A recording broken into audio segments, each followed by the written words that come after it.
ஏழையான தருமி என்ற புலவர் பாண்டிய மன்னனின் 1000 பொற்காசு பரிசுக்காக கவிதை எழுத முடியாமல் வருந்தினார். அவர் மீனாட்சியம்மன் கோவிலுக்குச் சென்று சிவபெருமானிடம் மனமுருக வேண்டினார்.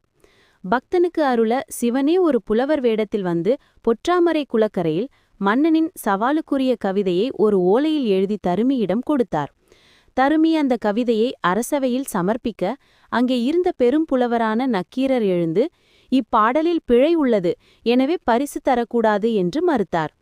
உடனே கவிதை எழுதி கொடுத்த சிவபெருமான் நேரில் வந்து, என் பாடலில் பிழையா என்று சினத்துடன் கேட்டார். ஆனால் நக்கீரர் அஞ்சாமல், இறைவனாக இருந்தாலும் பாடலில் பிழை இருந்தால் அது பிழைதான் என்று பிடிவாதமாக பேசினார். கோபமடைந்த சிவன் தன் நெற்றிக் கண்ணை திறந்தார். அந்த வெப்பம் தாங்காமல் நக்கீரர் அங்கிருந்த பொற்றாமரை குளத்தில் விழுந்தார். பிறகு தன் தவறை உணர்ந்து மனம் திருந்தி சிவபெருமானை வணங்கிய பின்பே அவர் மீண்டு எழுந்தார். இன்றும் பொற்றாமரை குளக்கரையில் நேர்மையுடன் பேசினால் நியாயம் வெல்லும் என்று நம்பிக்கை உள்ளது.